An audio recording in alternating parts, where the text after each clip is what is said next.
Dr. Ashlock with Active Approach Chiropractic. I'm going to show you some exercises to help you strengthen and rehabilitate some of the areas in the low back. Usually we end up with low back trouble, discomfort, pain, and stiffness because of some kind of weakness or old injury that we've accumulated over time in the low back. A lot of that stems from weak glutes, weak core.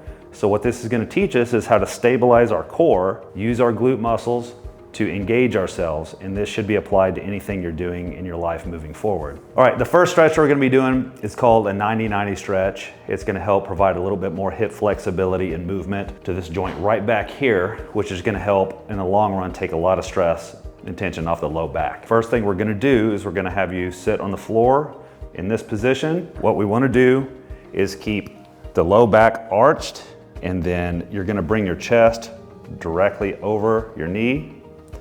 Always keeping this completely flat. You're not trying to put your upper half all the way onto the ground. You're just trying to feel it. You're gonna feel it stretch right here in the side of the hip. If you're feeling it anywhere else, make sure to keep this flat, always. Okay, for the next one, we're gonna do the other side of the hip while in the same exact position. You're gonna turn your body this direction and kind of lean a little bit this way, and you're gonna kind of almost feel like you're pushing your foot into the ground. Don't go too hard or fast on this, just go to the point where you can feel a little bit of tension, a little bit of stretch right up here in the front of the hip. After you do this side, we're gonna rotate our knees all the way around to the other side. And then we're gonna do the exact same thing on this side. Remember, keep the low back arched. You're gonna bring this part of the chest straight down over the top of the knee, keeping that arched.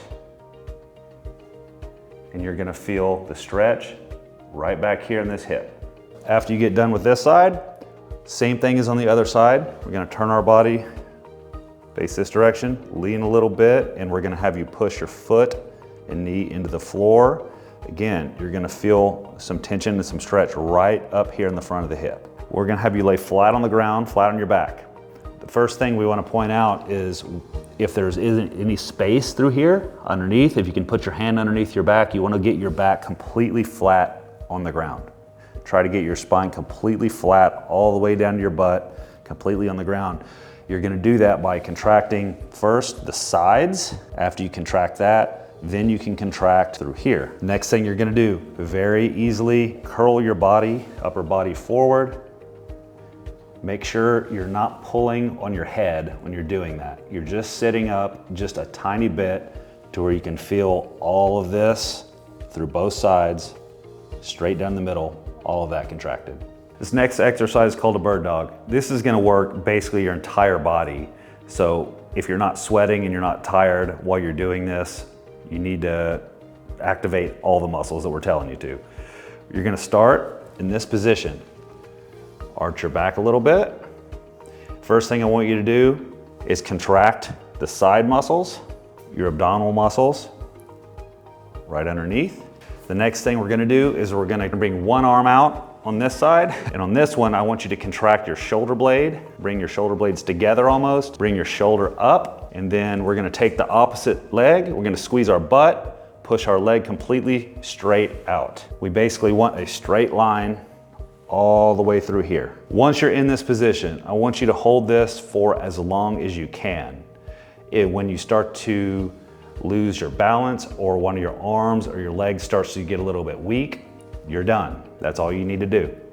And then we'll switch to the other side, contract the shoulder blade, bring the arm straight up, the opposite hip, squeeze the butt, push the legs straight out, and we're gonna hold that for about 30 seconds or however long you can do it. Again, if you start to lose your balance or any of this starts to get so tired that you can't hold this here, you're done for the exercise. This one is called the side plank.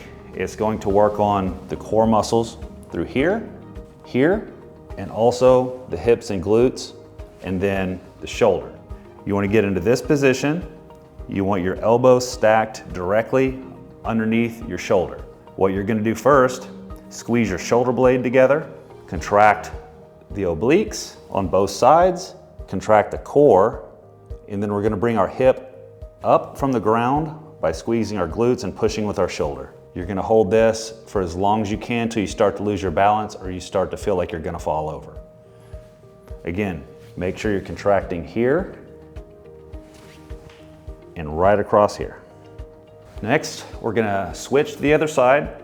Same thing, elbow stacked below the shoulder. You're gonna bring your shoulder blades together, contract those. Obliques first, contract. Core, contract. We're gonna squeeze our butt and lift our hips off the ground, and we're gonna hold that, contracting all those things I just mentioned. We're gonna go 30 seconds or however long you can handle it.